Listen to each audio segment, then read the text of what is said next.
Hi friends, welcome back to my channel PA the English Tutor. Now today's topic is Browning version of Standard 11th written by Terence Rattigan. He was a famous dramatist. Okay वो क्या करते थे, play लिखते थे. तो उसी तरह से यहाँ पर उन्होंने एक छोटा सा प्ले लिखा है, एक सीन लिखा है, सिर्फ वो सीन को इंडिकेट किया है जिसके अंदर काफ़ी सारे कैरेक्टर्स हैं. Main means 4 only characters are there. One is Taplow, he is a boy जिसके बारे में हम बात कर रहे हैं. Mister Frank, he is a teacher. Mister Crocker Harris, he is a teacher. Mr. Frank is a science teacher, and Mrs. Mary Harris, she is the wife of Crocker Harris. Here in this play, Mr. Crocker Harris, सिर्फ उनकी बात हो रही है, बाकी वो character यहाँ पर नहीं है. ठीक है. अब क्या होता है कि once a boy was sitting in a class and doing his work, और जब ये वर्क करते हुए देखते हैं मिस्टर फ्रैंक, तो वो आकर उनको पूछते हैं कि क्या मैं तुम्हें जानता हूँ. तो so the boy replied no. तभी वो पूछते हैं वापस कि तुम्हारा नाम क्या है. He says Taplow. अब दोनों के बीच में नॉर्मल कम्युनिकेशन होता है और मिस्टर फ्रैंक बोलते हैं I think you are not science student. He says yeah sir, अभी तो मुझे ये भी नहीं पता कि मैं प्रमोट हुआ हूँ या नहीं. तभी तो मैं साइंस ले पाऊँगा. मतलब अगर मुझे पता चलेगा कि मैं नेक्स्ट क्लास में गया हूँ तभी तो मैं साइंस ले पाऊँगा. ओके. तो सर बोलते हैं don't you know you means you all childrens are past. तो वो शॉक्ड हो जाता है और फिर वो बोलता है नहीं नहीं सर, ऐसा नहीं है. मिस्टर क्रॉक हैरिस हमें सब कुछ रिज़ल्ट पहले से नहीं बताते हैं, और वैसे भी आप तो उन्हें अच्छे से जानते ही होंगे. तभी सर बोलते हैं हाँ, वैसे भी ये तो एक फैक्ट है कि रिज़ल्ट हमेशा लास्ट डे पे ही बताया जाता है बाय द हेड मास्टर. तो it's not a wrong thing. Now Taplow उदास हो जाता है बिकॉज उसे बहुत ज़्यादा मीन्स वो बहुत डरा हुआ है. उसको समझ में नहीं आ रहा कि मैं पास होऊंगा या नहीं होऊंगा. और द रीज़न इज़ बिकॉज वो लास्ट वीक नहीं आया था, तो उसका काफ़ी कुछ स्किप हो गया. वो सब लिखना उसका रह गया था. तो वो सारा वर्क आज कंप्लीट करने के लिए बैठा हुआ था. तब सर उसको पूछते हैं कि क्या तुम्हें साइंस पसंद है. तो दिस बॉय सेज कि हाँ सर, मुझे साइंस बहुत ज़्यादा पसंद है. तभी सर बोलते हैं, जो खुद मिस्टर फ्रैंक, जो खुद ही इज़ अ साइंस टीचर, वो खुद बोलते हैं कि नहीं, मुझे तो साइंस नहीं पसंद. तभी दिस बॉय सेज सर,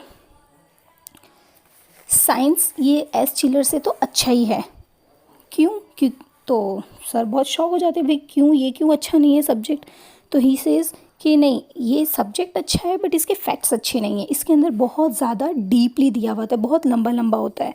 तो अगर हम एक लाइन भूल गए तो उसके आगे का सब कुछ हमको भूल जाना पड़ता है. तो उससे तो साइंस मच बेटर है, और उसके कारण हमारे मार्क्स भी कट जाते हैं. फिर हमें उसी एक वर्ड को, पर्टिकुलर वर्ड को कितनी बार लिखना पड़ता है.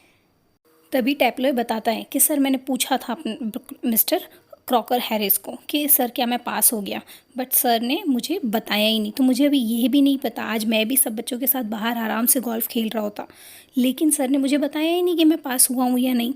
तो मुझे अभी ये भी नहीं पता whether I am promoted to the next class or not. Mister Crock ये सब कुछ नहीं बताते हैं, एंड दैट्स वाई मैं नर्वस हूँ. अभी मुझे कुछ समझ में नहीं आ रहा कि मेरे साथ कल क्या होने वाला है, मुझे कल साइंस मिलेगा नहीं मिलेगा. और फिर वो सर की नकल करके बोलता है कि मैंने तो सर को पूछा तो सर ने मुझे ये जवाब दिया कि मैंने तुम्हें उतने ही नंबर दिए हैं जितने तुम डिज़र्व करते हो. अब सर यू से मैं उसका क्या मतलब समझूं, हमें कुछ नहीं समझ में आ रहा. मुझे नहीं पता कि कल मेरे साथ क्या होने वाला है, whether I am going to get the science or not. अब टैप्लो को अपनी गलती का एहसास होता है. वो सर को पूछता है सर, शायद मैं कुछ ज़्यादा तो नहीं बोल गया, बिकॉज उनने तो मिमिक्री की थी. तभी सर बोलते हैं हाँ, तुम ज़्यादा तो बोले हो बट इट्स फाइन. तभी फिर मिस्टर फ्रैंक उसे पूछते हैं कि भाई चलो ये बताओ सर कितने बजे आने वाले थे. तो ही सेज 6:30. तब वो बोलते हैं कि ये तो 6:40 हो चुके हैं, तो सर अभी तक नहीं आए, तो तुम जा सकते हो फिर. नहीं. नाउ ही सेज नहीं सर, मैं अभी नहीं जा सकता, बिकॉज अगर मैं इस तरह से चला गया, फिर सर गुस्सा हो गए तो मेरा कैरियर ख़त्म हो जाएगा. फिर इसी तरह से दोनों के बीच में एक अच्छा खासा कम्युनिकेशन होता है. और मेन रीज़न क्या था कि ये जो मिस्टर फ्रैंक थे, he was of a young age, तो दैट्स वाई बच्चों को उनके साथ में अच्छा लगता था, उनके साथ में बॉन्डिंग अच्छा बन गया था. ओके. टैप्लॉय नो डाउट उनको आज से पहले नहीं जानता था, but now they were both of them वो हैविंग अ गुड बॉन्डिंग. तभी फिर मिस्टर फ्रैंक उन्हें वापस से मिमिक्री करने का बोलते हैं. अब इसी तरह से सुनते सुनते मिस्टर फ्रैंक को थोड़ा सा जेलस फील होता है कि मिस्टर मीन्स क्रॉक के लिए क्यों सब बच्चे इस तरह से इतना ज़्यादा पैशनेट हैं, वो उनके ऊपर इतना ध्यान देते हैं, बच्चे उनसे डरते क्यों हैं। तभी वो पूछते हैं कि क्या तुम्हारे सर तुम्हें मारते हैं, तो टैपॉय सेज नो, वो सैडेंस नहीं है। मतलब कई टीचर्स ऐसे होते हैं, आप जानते हो, कि जिनको हमें पनिश करने में मज़ा आता है, लेकिन ये सर ऐसे नहीं हैं।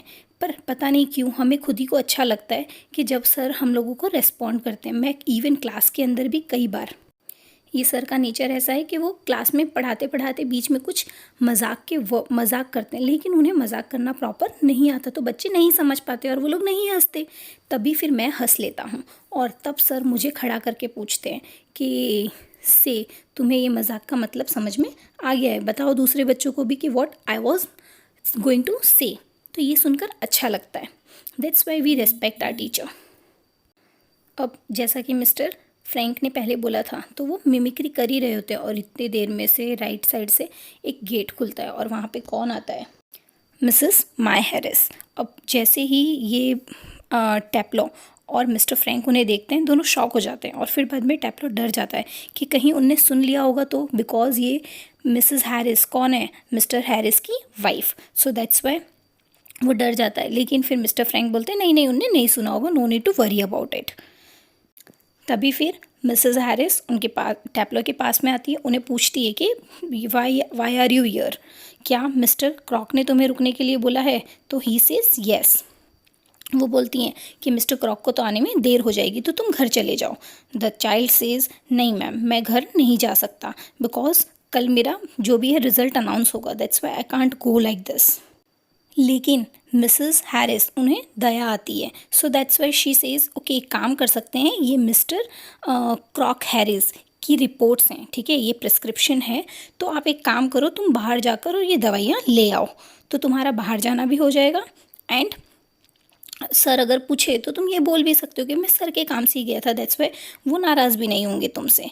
ही थिंक्स हाँ ये कुछ सही है, फिर वो खुश हो जाता है कि हाँ मैं बाहर भी जा पाऊँगा और मैं वापस उनका ही काम के लिए जाऊँगा, तो सर मेरे ऊपर खुश भी हो जाएंगे। सो थिंकिंग दिस वो एट लास्ट मान जाता है, थोड़ी देर बाहर घूम के आता है। Okay, so yeah the story completes. ये क्या था, एक सिंपल सा एक छोटा सा प्ले था, और माइट भी आपको ये प्ले सुनकर ऐसा याद आ रहा होगा कि आपकी स्कूल लाइफ में कैसा होता था। Okay, hope you all like this video.